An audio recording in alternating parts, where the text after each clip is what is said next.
Madame, Messieurs, bonjour. Un plaisir de vous recevoir sur la chaîne d'information leader Sénégal 7 TV. tey nag ñu am mbégte di dalal ci entretien spécial bi ñu leen jagleel Mamadou Sy Albert nag nekk analyste politique moom nag lañ fas yéene àndal tey waxtaan jukki nag li gën a fës ci actualité nationale en mettant un accent particulier ci li nga xamante ne moom mooy l'actualité politique mais laata ñuy dugg nag dans le vif du sujet Mamadou Sy Albert dama lay nuyuwaat bàyyi la nga nuyoog internet Sénégal 7. maa ngi lay nuyu Dior di la fay am naa mbégte ñu waxtaan ak ci actualité. di nuyu aussi ñi nga xam ne ñu ngi bàyyi xel ci suñu émission bi. merci.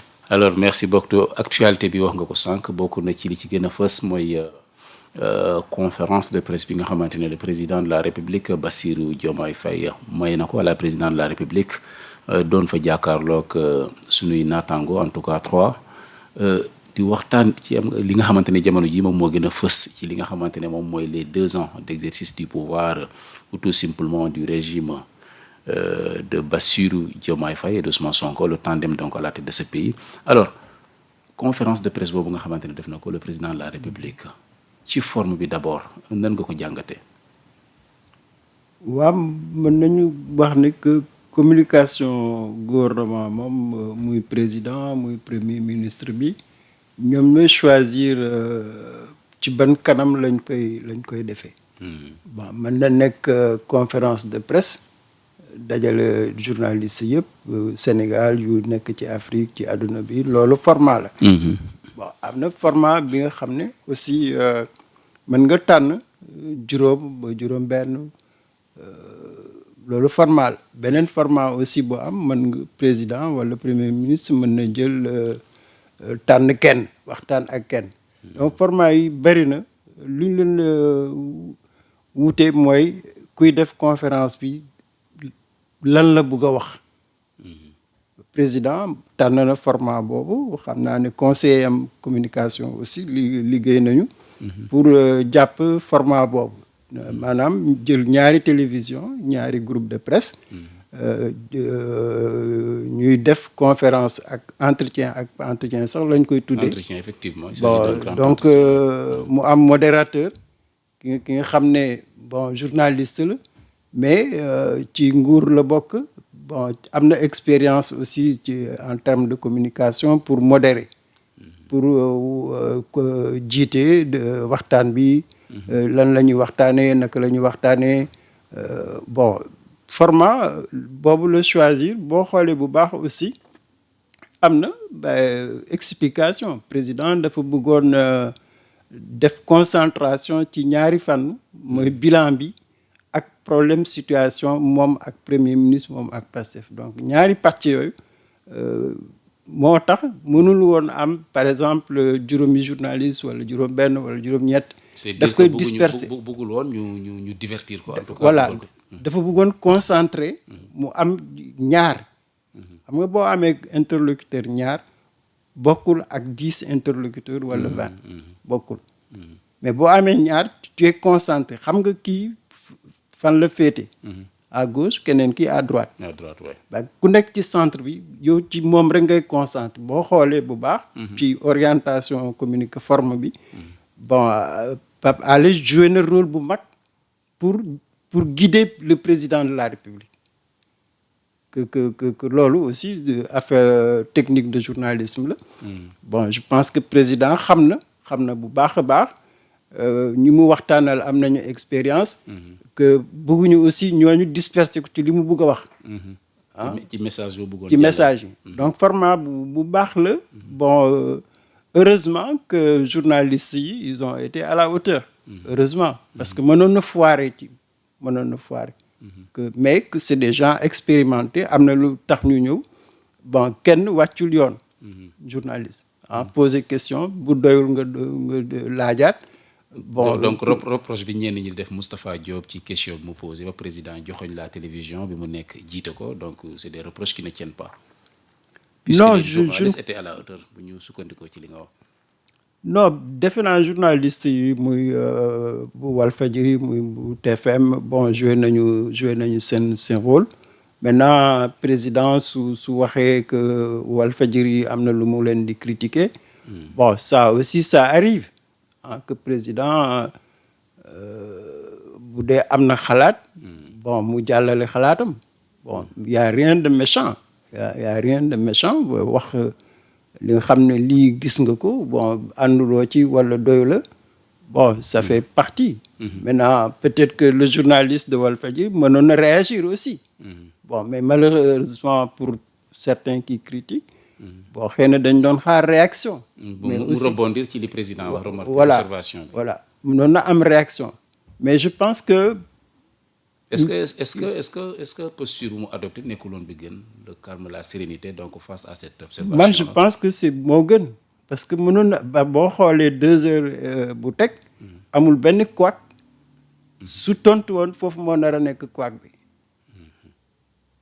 donc moom lay gën a yàqal bon kan soo réagir aussi président de la République aussi mun na réagir à tout moment te xamoon naka lay réagir donc nga nekk modeste nga maandu ci sa liggéey nga xam ne que kilifa nga jotal bon c'est en direct bon am na yaa ngi représenté kër bon loolu responsabilité bu rëy la donc bañu xuloo ak président daal moo gën alors très bien loolu ci forme bi la woon alors dans le fond biñ ci génnee coow li bëri na defe naa ju ñu nga ko sànq sax mooy temps bi nga xamante ne moom la jël justement di wax ci problème mu Pastef est-ce que même constat nga def par rapport ak la majorité des Sénégalais ñi jàpp ne président dafa def sortie justement ngir mun a àddu ci problème bi nga xamante ne moom la am ak waa Pastef bon pour man vraiment président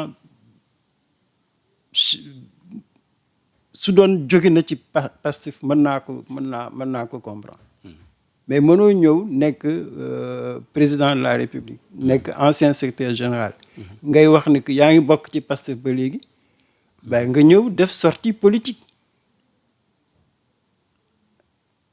c'est incohérent sortie politique la def parce que même lu mu doon wut ci bilan bi kenn waxatu ko président lu taxoon mu jóg est-ce que bilan bi la bu doon bilan bi dafa waroon xam ne que bilan bi dafa am importance ci situation bu ñu nekk nii nit ñi dañu bëgg a xam président fan la jëmale Sénégal naka la ñuy génne ci crise économique crise sociale crise politique defe naa loolu rek mënoon na nekk waxtaanam maintenant mu décider beneen jour mu am entretien ak benn journaliste su ko neexee pour waxeer politique donc bon yaakaar naa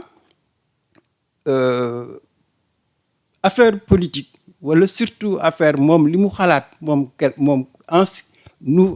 toujours membre du Pastef li mu xalaat du foofu mooy jotaay bi parce que gis nga dafa wax depuis bi mu waxee ba léegi waa Pastef ñu ngi continuer de réagir. Oui, on a vu beaucoup de réactions. Pas plus tard qu'avant-hier. Parce que c'était pas le Abass Fall dégg nañ ko également muy apporter ay précisions par rapport ak li président wax ne am na loo xamante ne moom moo ko def il a même battu li nga xamante ne moom mooy le parti de ses propres mains bind li nga xamante ne moom mooy les statuts ak comité yi nga xamante ne moom moo ko installé ak yu ni mel alors ñu gis ko ci mel ni Abass Fall on dirait que apparemment c'est un témoin oculaire donc de tout cela barki démb génnaat na justement di def ay précisions par rapport ak le président wax non lu wóor ba wóor du foofu mooy jotaay waxtaan diggante président ak premier ministre wala diggante président ak Pastef du format boobu bon maintenant la faiblesse inconvénient bu ci nekk mooy que c'est un mauvais choix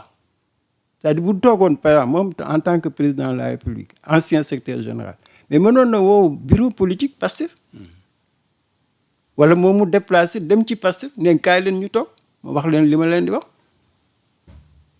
su ko waxoon foofu mais dinañ ko tontu dina waxtaan soit day dem soit day des donc bureau politique bi la waroon jàkkaarloo. est-ce que nekkul un président excédé koo xam parce que wax na ko ni na li ñu koy wax daanaka sénégalais ñëpp la choqué est-ce que demul ba vraiment mënatul supporter li nga xamante ne moom lay yëg mu génnee ko de cette forme là. ma yaakaar naa lu ñuy wax ci moom ci biir Pastef neexu ko premier ministre lu muy wax ci moom en tant que chef de parti neexu ko waaye muñ na xëy na jéem na waxtaan mais jéem na déglu waaye bu sësee nag président dafa sës. waaw nee na c'est un grand démocrate ah nee na vraiment degré de démocrate am sax daanaka foo ko natt weesu na fa. non démocratie dëgg-dëgg politique. dafa naroon ñeme jàkkaarloo ak bureau politique. parce que ñi muy waxal. mais ñooñu ça ne les engage pas. la bonne preuve c'est que Pastef a réagi. tous les responsables du Pastef ont réagi. Pourquoi Ousmane Sonko n'a pas réagi à la même heure? Il a attendu le lendemain pour répondre au président. xam naa dinañ ci ñëw sur la réaction du premier ministre Ousmane Sonko. Donc pour man bon président indi na débat mais c'est un débat subjectif. wax na lu mu xalaat wax na lu mu am lu mu denc ci xolam. am na lu ko naqari. wax na ko mais lu ñu retenir ñoom waa Pastef mooy que président ba li mu wax. àndatuñu ak moom alors que est-ce que loolu la président doon yaakaar yaakaaruma ko su fekkente da nga ne yow yaa ngi bokk ci Pastef ba léegi def nga lii kenn ëppal la ci mais da nga waroon ñeme jàkkaarloo ak Pastef. mais da nga jàpp ne moom ñemewul jàkkaarloo ak Pastef bureau politique bi comme ni nga ko waxee. non je pense que xam na ne Pastef àndul ak moom xam na loolu. donc soo xamee loolu ba doo jël risque dem toog ak ñoom ñu lay wax li nga xam ne bëggoo ko dégg. que c'est un choix personnel que man président la Pastef laa bokk ba li ngeen ma def metti na ma mais dinaa ko wax askan bi yëg ko. président loolu la bëggoon wax. parce que amul woon fenn fu mu jaar à part conférence de presse. tant que jàppul ne que moom dafa war a toog ak bureau politique bi. bon mënul jël yëg conférence directement pour parler de politique. Bon donc il fallait un prétexte. C'est le prétexte. alors exactement c'est le prétexte ci déclaration yi mu def am na benn séquence bu attiré l'attention de beaucoup de Sénégalais y compris moi-même mooy ci relation ak premier ministre Ousmane Sonko bi ñu ko ci laajee ci différent bi nga xamante ne daanaka c'est palpable maintenant jàpp na ne le premier ministre bénéficie toujours de sa confiance. et que bu demee ba amatul confiance boobu ci moom da koy démettre alors mu jur commentaire yu bëri ñu bëri jàpp ne c'est une menace est-ce que menace nga ko jàppee. non je pense que du menace ci xamante nañu moom ak Ousmane Sonko. du mënul menacer Ousmane Sonko mënu ko menacer. c'est des responsables politiques ñu ngi ànd depuis création de leur parti donc ragal nekkul seen biir. c'est seen diggante. bon c'est la responsabilité. c'est-à-dire ku nekk ñoom suñu nekkee d'ailleurs ba léegi ensemble c'est que c'est la responsabilité partagée. donc ku nekk ci ñoom ba xam na foo war a yem. bon da ngay respecter ku nekk sa fonction divergence yi ngeen gérer ko dans la responsabilité. donc ça c'est la position et de Diomaye et de Sonko. maintenant la difficulté pour le président c'est qu'il n'est pas dans le parti. Diomaye est isolé. bokkul ci réunion bureau politique bokkul ci les grandes réunions du PASTEF. amatul benn espace politique à l'intérieur du PASTEF.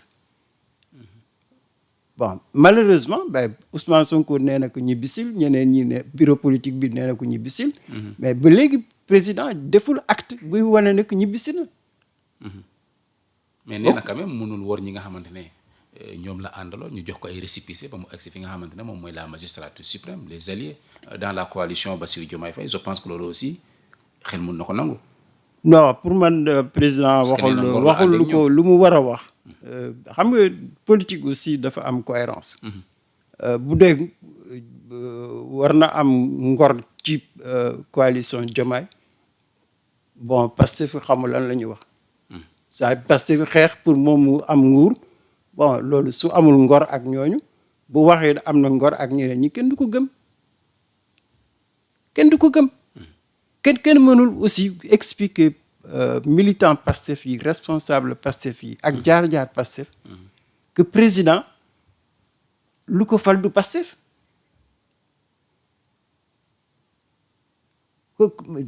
ban Sénégalais mooy gëm loolu. Mais dans cette affaire-là, Mamadou Sy Albert, le récépissé était déterminant. Non, le récépissé n'est pas... non, le récépissé n'a aucune signification. Fan la jëlee récépissé bi kan moo ko jox on ne sait même pas xamuñu sax kan moo ko jox récépissé bi mais mën na wax que damay sàmm suma diggante ak ñi nga xam ne jox nañu seen récépissé dama koy sàmm mais fi ma jóge mais damay wax ni fii laa bokk yéen da ngeen ma jàppale mais loolu ngor la mais mënoo wax allié ñi nga xam ne boo xoolee bu baax a baax c'est pas des alliés de naturels de Diomaye hein tous les gens ñi nga xam ne ñu ngi ci coalition bi mais c'était des candidats comme lui c'était des candidats mais Diomaye mënul expliquer nit ñi comprendre que moom du candidat Pastef c'est incohérent Ousmane Sonko moo ko tànn en tant que président du parti Ousmane Sonko moo constitué toute la campagne de Diomaye c'est le Pastef moo ko mené bi muy def passation de service kan la àndal mais histoire boobu mënu ko effacer c'est pas possible il faut pas que président nangu nekk dans l'incohérence soit tu dis que man ñi laa àndal léegi bàyyi naa leen c'est clair et net que bokkatuñu yoon bokkatuñu gis-gis mais mënoo nekk fii di wax ni ñii ay góor lañu damay ànd ak ñoom yéen bon je suis membre alors que tu fais le contraire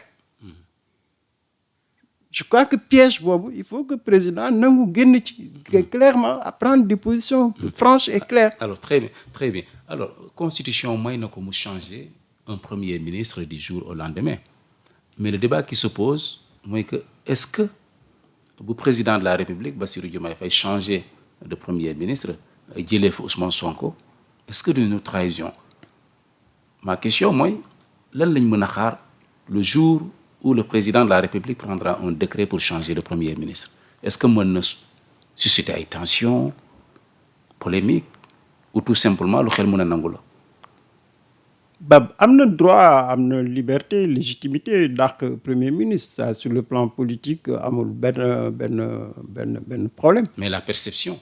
Mais la perception c'est le président lui-même il va se trahir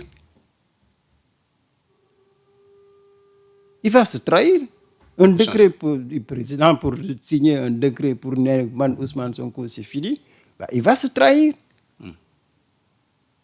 C'est tout ce que li mu jot a def pendant les 15 ans là c'est ça qu'il va détruire dans un papier donc conséquence boobu ci président lay njëkkee mais deuxième conséquence bi c'est qu'il y aura plus de confiance entre moom ak Ousmane Sonko quelles que soient les raisons wala les explications qu'ils donneront aucun d'eux n'aura confiance à l'autre mais confiance bu dañee diggante président ak premier ministre mais ça va faire mal et au président et au premier ministre. Moi, je ne parle pas des militants de base. Hein. C'est-à-dire que moi, Ousmane Sonko, c'est une histoire de côte. Nous avons fait ensemble, avec le Sénégal. S'ils se séparent, mais ils seront abattus. Mais nous avons depuis le mois de novembre. Mais si c'était franc, mais Ousmane Sonko du wax sur Diomaye. Si c'était franc, Diomaye du dem ay conférence de presse di wax Ousmane Sonko. C'est que il y a plus cette franchise là, cette confiance là. C'est ce travail en commun qu'ils ont bâti. Que loolu mooy deñ et décret bi su ko jëloon c'est sûr que moom xam na les conséquences entre ñoom ñaar. Mais ce qui est le plus peut-être compliqué, c'est les conséquences politiques. Comme quoi? Mais personne ne sait, les Sénégalais, comment ils vont réagir. Personne ne sait. xalaat nga ne soulèvement sa mën na ci am surtout du côté du premier ministre qui reste jusqu'ici populaire. Mais moi, je pense que, bon, en tout cas, honnêtement, c'est très difficile à dire. C'est très difficile aussi de prévoir l'histoire. Diomaye et Sonko, Pastef, c'est une révolution la ñu def. Bés bu dàkkee Ousmane Sonko. Le ressenti va être déterminant. est-ce que sénégalais dinañ ko jàppee trahison. Est-ce que sénégalais dinañ ko jàppee confiscation du pouvoir par Diomaye. Ça peut entraîner tous les possibles. Il faut s'attendre à tout. bu amee trahison nit ñi sentir que lii trahison la. ak ñaareel bi sàcc nañu victoire Pastef, ça personne ne peut savoir les réactions des gens. mën na dem sax ba ñu am ci perception bi comme quoi que sàcc nañ victoire Pastef. Ah non, si le président le fait mu dàq Ousmane Sonko mu jëlaat la coalition Diomaye, mais ça va être en plus de la trahison, la confiscation du pouvoir, parce que le Pastef ne va pas exercer le pouvoir. Ça serait une trahison. De la bataille du Pastef, de la bataille de la coalition du Pastef. Mais tous les alliés ñi nga xam ne ñu ngi tey jii dans le gouvernement là, c'est les alliés du Pastef. Les gens oublient ça. Hein? Ouais. C'est les alliés de Yewwi Askan. ñoom ñoo xeex. Les alliés et le Pastef ñoom ñoo xeex pour Diomaye àgg au pouvoir. Donc s'ils confisquent le pouvoir pour le donner à la coalition Diomaye ñi nga xam ne il faisait pour l'essentiel partie de l'ancien régime. Ben c'est ça la confiscation du pouvoir. Et les gens, en tout cas individuellement, ça va être extrêmement difficile à gérer. Bon, maintenant je ne parle pas de la conséquence politique. C'est-à-dire que le PASTEF va être dans l'opposition. Bah, imagine le PASTEF dans l'opposition dans ce contexte-là. Que mu ngi yore Assemblée nationale avec une écrasante majorité. C'est la principale force politique du pays. Bah, lu mu am comme influence sur les Sénégalais. Bah, tout ça fait que bah, ça va être ingérable. Ça va être ingérable sur le plan politique. Ce qui fait que, bon, je pense que, en tout cas, jusqu'à présent, ils ont fait preuve de responsabilité. Tous les deux. C'est de responsabilité moo tax ñuy ànd ba léegi. Maintenant bés mën na am c'est vrai que Diomaye bouscule cette histoire-là mu jël comme tu as dit le décret limogeant, mais les conséquences seront, il faut pas qu'il se fasse d'illusion. Que déception bu nekk ci Pastef bi. Imagine-toi que déception bi nekk ci Sénégalais yëpp. Il faut imaginer ça. Là, c'est les militants du PASTEF ou les militants de bas. Ils sont déçus. Ils l'expriment sous des formes très violentes. Mais imagine-toi que mu nekk la déception sur tous les électeurs. Tous les électeurs qui ont voté pour Diomaye.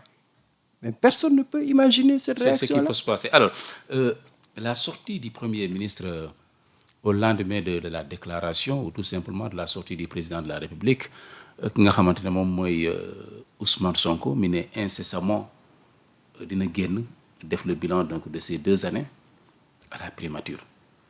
Ça peut sonner comme une réponse par rapport ak le président de la République wax wala tout simplement lu normal la lu ñu mën a comprendre. Non, je pense qu'en tout cas pour man jusqu'à présent Ousmane Sonko ne veut pas affronter le président de la République. am na benn retenue am na lu ko téye. Bon wax naa la sànq président wax na bilan bi. Bilan bi moo leen téye ñoom ñëpp.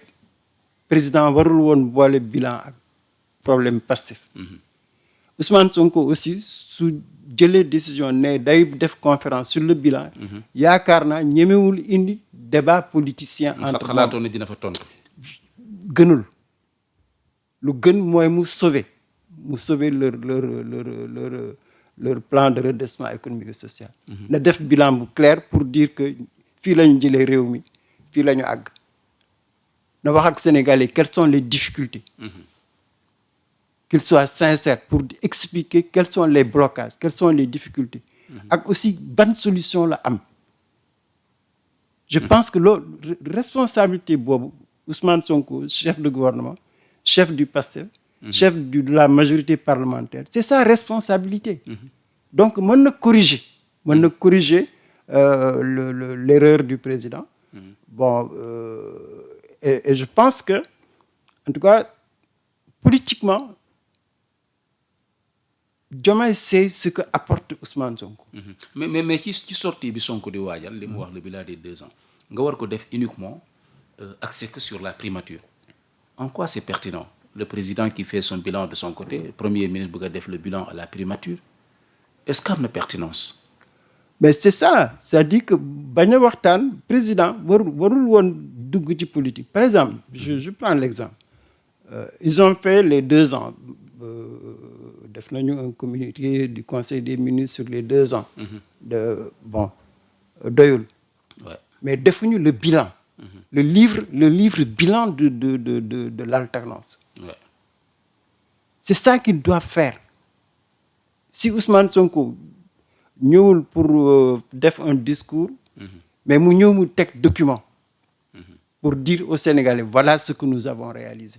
ci li mu annoncé. ci li mu annoncé. donc warul ñëw tontu addu ci li nga xamante ne moom mooy li président junj ci seen compagnonnage li nga xamante ne président def na ko ci parti beeg yi nu mel mooy les problèmes au sein de Pastef. non daal jàpp nga ne ci sortie bi mu bëgg a def waru cee wax dara.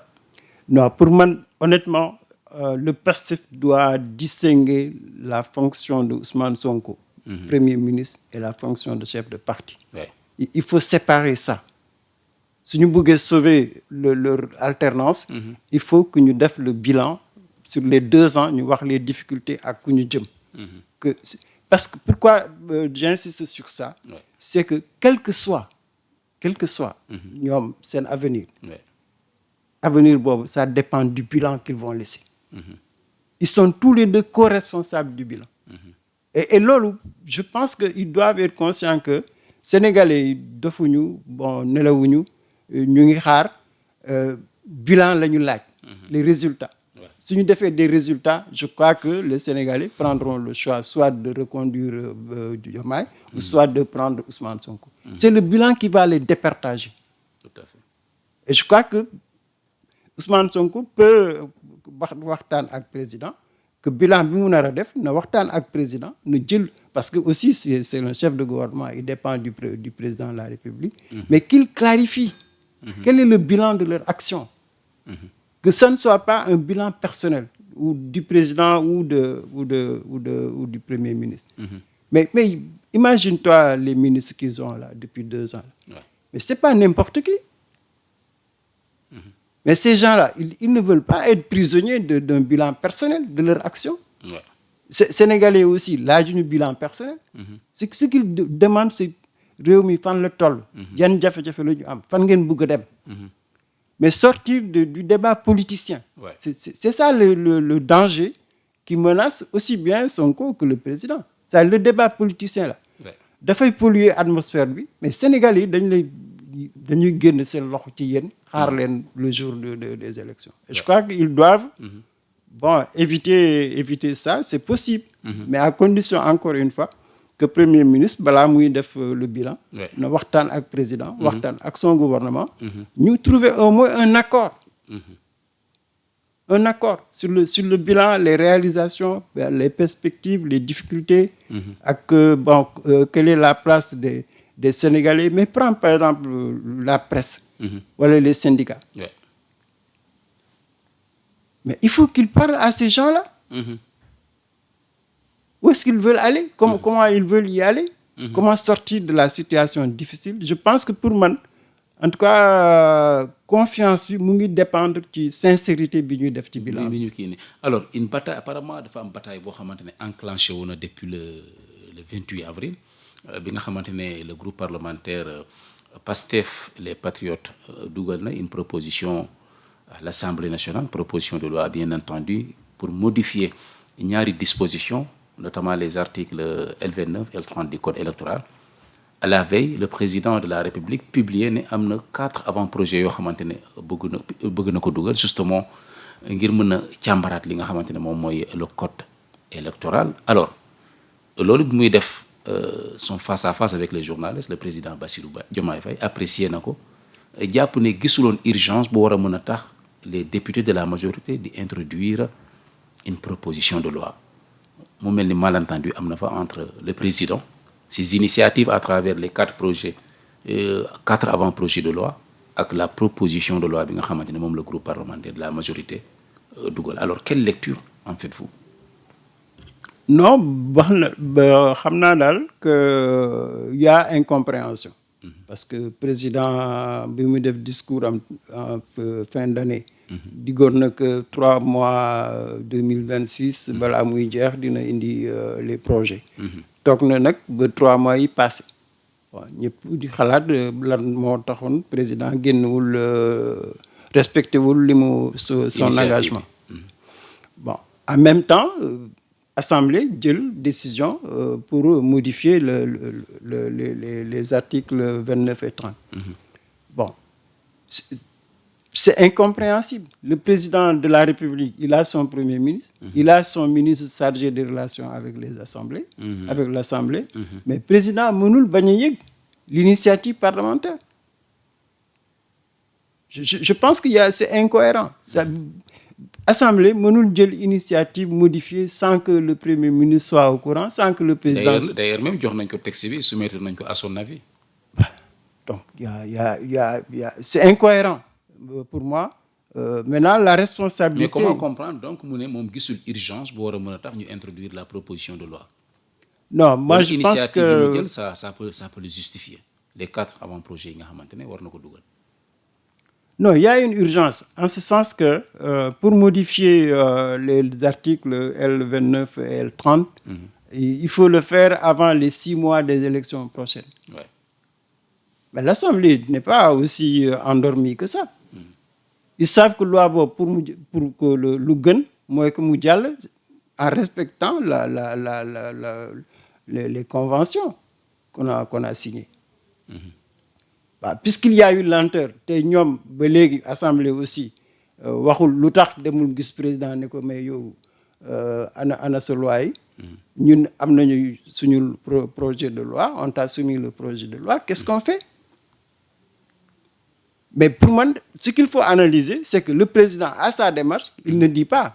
Le président ne dit pas tout. Pourquoi il y a eu ce retard? Mais l'Assemblée aussi ne dit pas pourquoi l'Assemblée tranche sans l'avis du président. Am na ñu ne ils le font justement, en tout cas les députés de la majorité, pour baliser la voie Ousmane Sonko. Non, en tout cas, non, je ne pense pas du tout que modification bi soit liée à la candidature. Ousmane Sonko est candidat. Il ne peut pas être électeur éligible aux législatives. Il est dans le fichier électoral. Bon, le ministre bi wax na ko, le ministre de l'Intérieur, quand il était à l'Assemblée. C'est qu'il n'y a pas de raison de douter que Ousmane Sonko n'est que candidat en 2029. Il n'y a pas de raison. En tout cas, sur le plan politique comme sur le plan juridique. Ouais. Mais maintenant, puisqu'il y a débat, pourquoi il y a débat? Ouais. Mais parce que am na ñu nga xam ne dañu xalaat ne Ousmane Sonko mënul nekk candidat. Mais parce que mënul am majorité di sàggan ba bàyyi ba débat boobu tombe ci kawam fekk am nañu possibilité dàq débat boobu. Da nga jàpp ne moo tax ñu anticiper. Mais loolu tax non amul beneen calcul. C'est la seule raison qu'ils se disent que ce débat-là on le vide définitivement. C'est la responsabilité que le PASTEF a et la majorité ont prise. C'est-à-dire que ñun kenn du dàq benn candidat ci élection. Mais ça, tous les Sénégalais sont d'accord avec ça. On a exclu Karim, on a exclu Khalifa, on a exclu Ousmane Sonko. Ça nous a coûté 4 ans. Une tragédie. Yow nga am au pouvoir nga toog di nelaw ba loolu dabaat. Mais loolu, je pense qu'ils ont assumé leur responsabilité. Ils ne vont pas attendre le président pour ça. D'autant que, soo xoolee sur cette question, par exemple, de la tragédie, mais le président, il ne fait rien pour prouver que bëgg na régler problème boobu. C'est d'ailleurs la principale critique qu'on fait à l'égard du président. Les martyrs, ça n'existe plus. La tragédie, ce n'est pas sa préoccupation. La justice, il faut la respecter. Mais ça a créé un climat de suspicion. Mais parce que mën na toog xaar lool. Ils ont pris leurs responsabilités. Maintenant, peut-être moi, ce que je reproche au PASTEF, c'est qu'ils n'ont pas assumé. Ah bon? Non, mais il faut assumer. Assumer mooy lan mooy wax ne justement. Mais ça veut dire que tout simplement, on a éliminé Ousmane Sonko sur des raisons fallacieuses. On a eu des dizaines de morts. On nous a emprisonnés. Nous, on a le pouvoir, on a la confiance du peuple. On ne veut plus qu'on exclue un candidat à une présidentielle pour des raisons fallacieuses. Tu prends ta responsabilité et tu l'assumes. Alors, Maintenant, la loi votée, adoptée, le groupe parlementaire de l'opposition Takku Wallu Sénégal dirigé par Maître Aïssata Tall Sall annoncé woon na def recours yóbbu ko fa nga xamante ne moom mooy le conseil constitutionnel ñu duppee ko recours en inconstitutionnalité. Par la suite bi ñu gis le président de la République Bassirou Diomaye Faye def critique et mettre ko ci posture bi nga xamante ne les députés de la majorité am nañ ko jàpp ne gisuñu urgence, ils ont renoncé. Su ma nee ils ont renoncé, ce sont les députés de l'opposition jàpp na rek waruñu interférer wu ci problème boo xamante ne c'est en interne au sein de PASTEF entre le président et les députés de la majorité. Alors voter une proposition de loi en est une chose, mais la promulgation ni président waxee ak le retrait des députés de l'opposition yi nga xam ne jëloon nañ initiative pour dugal recours, est-ce que du gën a enflammer la situation? Non, c'est sûr ou tout simplement le président va promulguer? Non, mooy li ma la wax sax, c'est-à-dire que le président calcule, la majorité parlementaire calcule, l'opposition calcule. Tout le monde calcule. C'est des calculs politiciens. Je pense qu'il faut que ñoom ñu nangu génn ci dans les calculs politiciens là. C'est ça qui amène les trahisons, c'est ça qui amène la suspicion. Mais de quoi s'agit-il? Parce que jël na ses responsabilités. Vote na sa loi. Bon, président, tu n'es pas d'accord, mais tu assumes. Tu dis que je ne suis pas d'accord. L'opposition vote contre la modification. Mais pour être conséquente avec elle-même, soit elle dit je fais un recours, ou soit je ne fais pas de recours. Il y a quand même un point, quelques députés, les chefs Alassane Sall, Pape Djibril Fall, ñoom ñoo des dans le cadre du recours. Mais l'écrasante majorité, notamment le groupe parlementaire Takku Wallu, ñoom jàpp nañ ne bëggatuñu dugg ci mbirum Pastef, dañ leen di bàyyi ak seen problème. Mais c'est ça des calculs. Donc on n'est plus dans la République. La République, c'est pas des calculs d'intérêt. La République, c'est quelque chose nga xam ne ñun ñëpp ñoo ko bokk. Ils sont là ay parlement, ñuy wax ne ñoom c'est des représentants du peuple, c'est l'Assemblée du peuple. Ben, si les représentants n'osent pas dire la vérité ou assumer leurs responsabilités, on est dans des calculs. Et je crois que pour moi, honnêtement, il faut sortir de ça. Président na wax sincèrement lu mu xalaat. Bon, j'espère qu'il va promulguer. Parce que est-ce que ni mu waxee ku émettre critique jàpp nga ne dina promulguer? D'autant plus qu'il a ses propres initiatives yoo xamante ne ci sens boobu ci fànn boobu la jëm. Non, pour moi, en tout cas, il y a deux choses. Le PASTEF ne va pas reculer. S'il ne promulgue pas, l'Assemblée va promulguer par le biais de son président. Ça, c'est possible? Non, c'est possible que le président de l'Assemblée peut promulguer la loi si le président ne promulgue pas. Donc, si le bras de fer mën na àgg foofu, président bañ, Assemblée jël ses responsabilités. Parce que le PASTEF n'a plus rien à calculer. Bon, maintenant, président sous promulgue, ça va enflammer la relation président-Assemblée. On va vers une crise de confiance si le président ne promulgue pas. Ben, en retour, qu'il n'amène pas des projets à l'Assemblée. Parce que l'Assemblée mën na ko bañal. C'est ça, ce cercle vicieux-là qui fait que pour moi, il faut assumer ses responsabilités.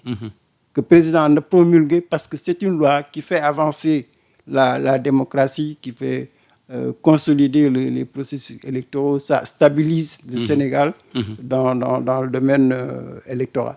Bon, pour cet intérêt-là, le président doit pouvoir promulguer. Maintenant, les divergences, il faut avoir le courage d'assumer les divergences. Ouais. Que muy président, muy PASTEF, muy opposition. Je crois que Sénégalais soxluñu ñu bon calcul parce que bon nañu xam nga ñaata yoon que ils sont contre les calculs politiciens. Waroon nañ ko. Très bien. Le 9, je pense que c'est samedi prochain, ñu war a dem ci Mbour, stade Caroline Faye, la coalition Diomaye Président pour la première fois. Mu war fa wone boppam. Alors donc je pense que c'est à quelques jours donc de la fête de Tabaski. Il y a beaucoup de critiques qui fusent de partout ci initiative boobu nga xamante ne le président avec sa coalition jël nañ ko dans son propre fief en Mbour. Alors ban lecture nga am ci meeting boobu nga xamante ne ñu ngi koy waajal? Bah disons que lu baax la pour le président, que contexte bi mu nekk c'est pas un contexte facile sur le plan politique, divergence am ak Ousmane Sonko premier ministre ak président du PASTEF, divergence ak ak Pastef bon que moom su amee un meeting bon dina ko renforcer en tout cas sur le plan moral et sur le plan psychologique loolu lu baax la pour un président en exercice nga am daje bon bi nga xam ne dañ lay delloo njukkal dañ lay sargal bon loolu lu baax la sur le plan institutionnel. Et par contre sur le plan politique il faut que le président se méfie. Il faut qu'il se méfie. C'est un meeting. Bah, est-ce que ça va être... Se méfier de quoi au juste? Est-ce que c'est un meeting politique? Est-ce que c'est un meeting politicien? Est-ce qu'il a besoin de... Tout le monde sait comment ça marche. Il faudra de l'argent pour déplacer les militants. Il faudra de l'argent pour jox les responsables locaux. Cette scène-là. Mais il y a des meetings qui ont précédé. Gis nañ fi ay Terra meeting, ay Ziga meeting. Oui, mais il y a pas cette suspicion-là. Pourquoi bi war a am suspicion? Mais parce que c'est le côté politicien. La politique, elle n'a rien à voir avec la politique politicienne. Absolument rien à voir. Diomaye, il peut prendre sa voiture, dire que moi, je vais aller faire ma campagne politique à Mbour. Il l'assume. C'est un homme politique, c'est un homme d'État. Donc, mën nañ xalaat ni lii campagne politique la à Mbour. Ben, en tout cas, si ça prend l'allure. Et ça, c'est un piège. Le président n'est candidat à rien du tout. Un piège pour qui ou contre qui? Ben, pour lui. Non, le piège, c'est pas Diomaye. C'est les gens. C'est ça, justement, la critique contre la coalition Diomaye. C'est une coalition politicienne. Dañ lay xëcc sur leur terrain. Diomaye n'est pas de ce terrain-là. Kon da nga jàpp ne am na ñu koy xëcc. Mais c'est ça la vérité. C'est ça la vérité. Les politiciens, ils sont forts dans ce domaine-là. S'ils réussissent à séparer Diomaye avec le Premier ministre, Diomaye avec le Pastef, Diomaye avec sa base affective, mais c'est parce que am na fu ñu jaar ci moom. C'est ça la politique politicienne. Ñooñu ñëpp depuis 2 ans man gisuma benn kaddu bu yëkkati Sénégal wala état sénégalais kaddu yëpp Diomaye la président chef de l'État. Mais ban Sénégalais mooy gëm ce verbiage-là. Les Sénégalais ne croient plus à ça. Même Diomaye l'a dit, il ne croit pas au Messie. Mais ces gens-là, ils ne travaillent que sur cette culture-là, cette culture népotique.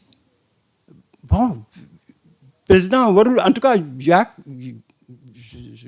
crois, j'espère plutôt, que c'est un cadre, c'est un homme d'État aujourd'hui, xamul la politique politicienne. Il n'est pas de cette génération-là. Mais ñi ko wër, ils sont de cette génération et de cette culture. Les Aminata Touré et consorts. Tous, ils ont grandi dans ce moule-là. Et Diomaye n'est pas de ça. Ils sont en train de le transformer.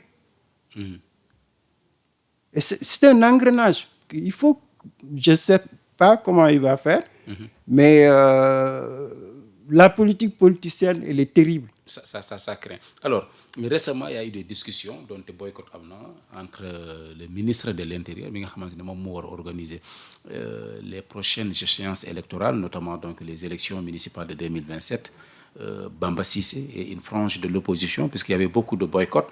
Alors, il y a un genre d'élection, compte tenu du contexte actuel où il y a vraiment une division dans le camp présidentiel. Non, je pense qu'en tout cas, élection locale, bon, amna solo parce que nous avons préparé l'élection présidentielle 2029. Donc, locale, amna enjeu pour tous les acteurs politiques. Bon, amna enjeu aussi parce que quand même les mairies là, amna solo.